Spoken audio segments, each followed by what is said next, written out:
اعوذ باللہ من الشیطان الرجیم بسم اللہ الرحمن الرحیم اما بعد فإن خیر الحدیث کتاب اللہ وخیر الهدی هدی محمد صلی اللہ علیہ وسلم وشر الامور محدثاتها وكل محدثۃ بدعۃ وكل بدعۃ ضلالہ۔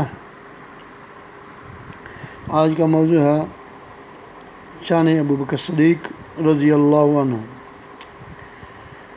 نبی کریم صلی اللہ علیہ وسلم کی دعوت پر مردوں میں سب سے پہلے دعوت کو قبول کرنے والے ابو بکر صدیق رضی اللہ عنہ۔ تو انہوں نے جب اسلام قبول کیا تو کیونکہ ان کا نام پہلے عبد القعبہ تھا، نبی کریم صلی اللہ علیہ وسلم نے ان کا نام عبداللہ رکھا اور ان کی کنیت ابو بکر اور لقب صدیق اللہ کے نبی نے دیا، تو اسی وجہ سے یہ اسی نام سے مشہور ہو گئے۔ تو حضرت ابو بکر صدیق رضی اللہ عنہ کی شان تو بہت زیادہ ہے، لیکن ہم کوشش کریں گے جتنا ہمارے نصیب میں ہوا وہ انشاءاللہ بیان کریں گے۔ تو کیونکہ حضرت ابوبکر صدیق رضی اللہ عنہ ہمیشہ سچ کو حق اور سچ کی بات مانتے تھے، اور انہوں نے زندگی میں اپنے کاروبار کے سلسلے میں بھی کبھی جھوٹ نہیں بولا، سچے انسان تھے۔ اللہ تعالیٰ نے ان کو حق کی طرف بلایا تو انہوں نے فوراً حق کو قبول کیا۔ تو ابو بکر صدیق رضی اللہ عنہ نے دین کا کام اسلام قبول کرنے کے بعد شروع کر دیا، تبلیغ کرنی شروع کر دی، کیونکہ یہ سردار تھے اور لوگوں میں ان کی کافی جان پہچان تھی۔ جو مجلسوں میں جاتے دین کی لوگوں کو دعوت دیتے، تو آپ کی دعوت کی وجہ سے حضرت عثمان غنی رضی اللہ عنہ، حضرت زبیر، عبد الرحمن بن عوف رضی اللہ عنہ، سعد بن ابی وقاص رضی اللہ عنہ، طلحہ بن عبید اللہ رضی اللہ عنہ، یہ صحابہ کرام ابو بکر صدیق کی دعوت پر ایمان لے کے آ رہے۔ تو حضرت ابو بکر صدیق رضی اللہ عنہ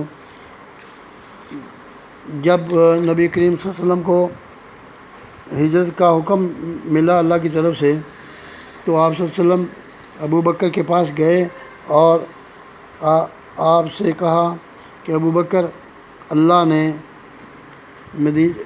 مدینے کے لیے ہجرت کرنے کا حکم دیا ہے۔ تو ابو بکر صدیق رضی اللہ عنہ نے کہا ٹھیک ہے، تو آپ صلی اللہ علیہ وسلم کے ساتھ چلے۔ تو جب آپ غار ثور میں پہنچے تو وہاں آپ پہلے داخل ہوئے اور جا کر غار کا اندر سے صفائی کی، جو سوراخ سے بند کیے، لیکن ایک سوراخ رہ گیا۔ وہ سوراخ اس لیے بند کیے کہ کہیں کوئی موذی جانور نقصان نہ پہنچائے۔ اچھا، ایک سوراخ رہ گیا تو آپ اس کی دیوار کے ساتھ ٹیک لگا کر بیٹھ کے، اور نبی کریم صلی اللہ علیہ وسلم بھی اندر داخل ہوئے، تو آپ کے سینے کے ساتھ نبی کریم صلی اللہ علیہ وسلم نے ٹیک لگائی اور آرام کرنے لگے۔ تو ایک سانپ تھا یا کوئی اور چیز، اس نے ڈس لیا حضرت ابوبکر صدیق کو، تو اس کی وجہ سے آپ کی آنکھوں سے آنسو آ گئے، تو نبی کریم صلی اللہ علیہ وسلم کے چہرہ مبارک پر گرے۔ تو آپ صلی اللہ علیہ وسلم نے پوچھا ہے ابو بکر کیا ہوا؟ فرمایا یا رسول اللہ صلی اللہ علیہ وسلم کسی جانور نے ڈس لیا۔ پھر آپ صلی اللہ علیہ وسلم نے ان کے جس جگہ پہ ڈسا تھا اس پہ اپنا لعاب لگایا تو اللہ کے فضل سے وہ بالکل اس کا اثر ختم ہو گیا، تو بالکل صحیح ہو گئے۔ اس کے بعد وہ لوگ بھی دشمن پیچھا کرتے ہوئے غار کے دہانے پہ پہنچ گئے، تو ابو بکر صدیق رضی اللہ عنہ نے دیکھا کہ یہ تو ہمارے پاس آ گئے ہیں، تو کہنے لگے یا رسول اللہ صلی اللہ علیہ وسلم، انہوں نے اگر اپنے ہی پاؤں کی طرف دیکھ لیا تو ہمارے اوپر نظر پڑ جائے گی۔ تو آپ صلی اللہ علیہ وسلم نے فرمایا، اے ابو بکر تیرا کیا خیال ہے جن دو کے ساتھ تیسرا ان کا اللہ ہو، ان کا کوئی کیا بگاڑ سکتا ہے؟ یہ صحیح بخاری میں حدیث ہے۔ تو اس کا نمبر ہے 3653۔ تو اس کے بعد وہ لوگ بھی چلے گئے اور نبی کریم صلی اللہ علیہ وسلم کے ساتھ وہاں سے نکلے اور ساری رات سفر کیا، پھر دن کو بھی سفر جاری رکھا یہاں تک کہ دوپہر ہو گئی۔ گرمی کی شدت کی وجہ سے آپ تلاش کرنے لگے کوئی سایہ، ایک چٹان دیکھی تو اس کا کوئی سایہ تھا تھوڑا۔ حضرت ابوبکر صدیق نے وہاں جا کر جگہ صاف کی، پھر اپنی چادر وہاں بچھائی اور نبی کریم صلی اللہ علیہ وسلم کو بولا کہ آپ یہاں آرام کر لیں۔ تو اس کے بعد حضرت ابوبکر صدیق وہ ادھر ادھر دیکھنے لگے کہ کہیں کوئی دشمن وغیرہ تو نہیں ہے، تو ایک بکریوں کا چرواہا ملا جو اسی طرف آ رہا تھا، وہ بھی گرمی کی وجہ سے سائے کی تلاش میں تھا۔ تو ابوبکر صدیق رضی اللہ عنہ نے اس سے پوچھا کہ اے غلام، تم کس کے غلام ہو؟ تو اس نے کہا کہ فلاں قریشی آدمی کا۔ تو حضرت ابوبکر صدیق پہچان گئے کہ یہ فلاں کا غلام ہے۔ کہا کہ ہمیں دودھ چاہیے، آپ کی بکریوں میں دودھ ہے؟ تو اس نے کہا ہے۔ خیر اس نے دودھ نکال کے دیا، تو ابوبکر صدیق رضی اللہ عنہ کہتے ہیں کہ میں نے گھر سے برتن آتے وقت لے لیا تھا اور اس میں پانی بھی تھا، تو میں نے اس کا کپڑے سے بندھا ہوا تھا منہ، میں نے کھولا اور دودھ اس میں ڈالا اور جا کے نبی کریم صلی اللہ علیہ وسلم کو دیا، اور آپ صلی اللہ علیہ وسلم نے پیا اور مجھے بہت زیادہ خوشی ہوئی۔ اس کے بعد میں نے کہا یا رسول اللہ صلی اللہ علیہ وسلم، ابھی چلنے کا وقت آ گیا۔ تو آپ صلی اللہ علیہ وسلم نے فرمایا ٹھیک ہے۔ ہم چل پڑے تو پیچھے سے سراقہ بن مالک رضی اللہ عنہ، یہ اس وقت مسلمان نہیں تھے، تو یہ آپ اس وقت یہ ہمارے دشمن تھے، انہوں نے ہمارا پیچھا کیا تو میں نے دیکھ لیا اور نبی کریم صلی اللہ علیہ وسلم سے فرمایا کہ یا رسول اللہ صلی اللہ علیہ وسلم وہ دشمن آ گیا۔ تو آپ صلی اللہ علیہ وسلم نے فرمایا لا تحزن ان اللہ معنا، اے ابو بکر خوف نہ کھا، اللہ ہمارے ساتھ ہے۔ تو یہ حدیث بھی بخاری میں ہے، اس کا نمبر ہے 3653۔ تو ہمیں صحابہ کرام رضوان اللہ اجمعین کے نقش پہ قدمیں چلنے چاہیے اور ان کے ساتھ محبت کرنی چاہیے۔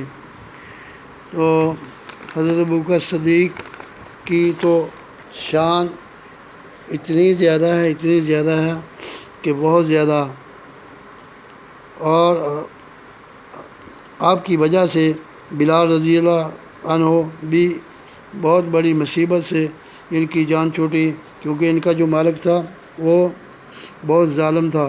جب حضرت بلال نے اسلام قبول کیا تو ان کو مارتا تھا، ان کے گلے میں رسی ڈال کے گرم ریت پر لٹا کر کھینچتا تھا، ان کے سینے کے اوپر پتھر رکھتا تھا وہ، لیکن پھر بھی بلال رضی اللہ عنہ آہد کہتے تھے کہ اللہ ایک ہے، اللہ ایک ہے، اللہ کی ہی عبادت کرنی چاہیے۔ تو یہ حضرت ابوبکر صدیق ہیں، تو ان کا مقام و مرتبہ دیکھ لیجئے۔ آپ صلی اللہ علیہ وسلم کے یہ دنیا میں بھی ساتھی رہے، اور آخرت میں بھی، اور قبر میں بھی، اور حوض کوثر پر بھی نبی کریم صلی اللہ علیہ وسلم کے ساتھی ہوں گے، کیونکہ یہ نبی کریم صلی اللہ علیہ وسلم نے فرمایا کہ حوض میں میرے ایک طرف ابوبکر صدیق ہوں گے اور ایک طرف عمر رضی اللہ عنہ۔ تو ان کا مقام بہت زیادہ ہے۔ ایک دفعہ اللہ کے نبی صلی اللہ علیہ وسلم نے اللہ کے راستے کے لیے مال مانگا، تو ابوبکر صدیق رضی اللہ عنہ نے گھر کا سارا مال دے دیا، اور آپ سے جب پوچھا گیا کہ ابوبکر گھر والوں کے لیے بھی کچھ چھوڑا ہے، تو فرمایا یا رسول اللہ صلی اللہ علیہ وسلم، گھر والوں کے لیے اللہ اور اس کا رسول چھوڑا ہے۔ تو ان کی خدمات، ان کا مقام بہت بڑا ہے، ان کی شان بہت بلند ہے، تو ہمیں ان سے پیار محبت کرنا چاہیے۔ نبی کریم صلی اللہ علیہ وسلم کے جتنے بھی صحابہ کرام ہیں وہ سب جنتی ہیں، اور اللہ کے فضل سے ہمیں اللہ کی رحمت سے ان سے محبت کرنی چاہیے۔ جو لوگ صحابہ کرام سے بغض رکھتے ہیں ان کو اپنے ایمان کی خیر منانی چاہیے، اپنے ایمان کی طرف دیکھنا چاہیے کہ وہ کہاں کھڑے ہیں۔ اور نبی کریم صلی اللہ علیہ وسلم نے فرمایا لا تسبوا صحابی، کہ میرے صحابہ کو گالی مت دو، ان کے بارے میں طعن و تشن مت کرو، کیونکہ میرا صحابی اگر ایک مٹھی جو اللہ کے راستے میں دے یا کھجور دے، تو دوسرا آدمی احد پہاڑ جتنا سونا اللہ کے راستے میں قبول دے دے، تو پھر بھی میرے صحابہ کے ساتھ برابر نہیں ہو سکتا۔ تو ہمیں صحابہ کرام سے، ابوبکر صدیق سے رضی اللہ عنہ سے محبت کرنی چاہیے، کیونکہ یہ ہمارے لیے معیار ایمان ہیں۔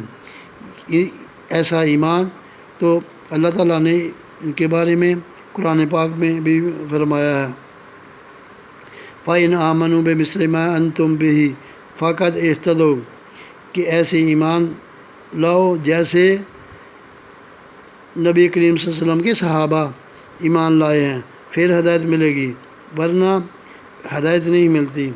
تو ان سے، صحابہ کرام سے محبت کرنا یہ ایمان ہے، یہ جنت والا راستہ ہے، یہ جنت میں لے جانے کے لیے ہے۔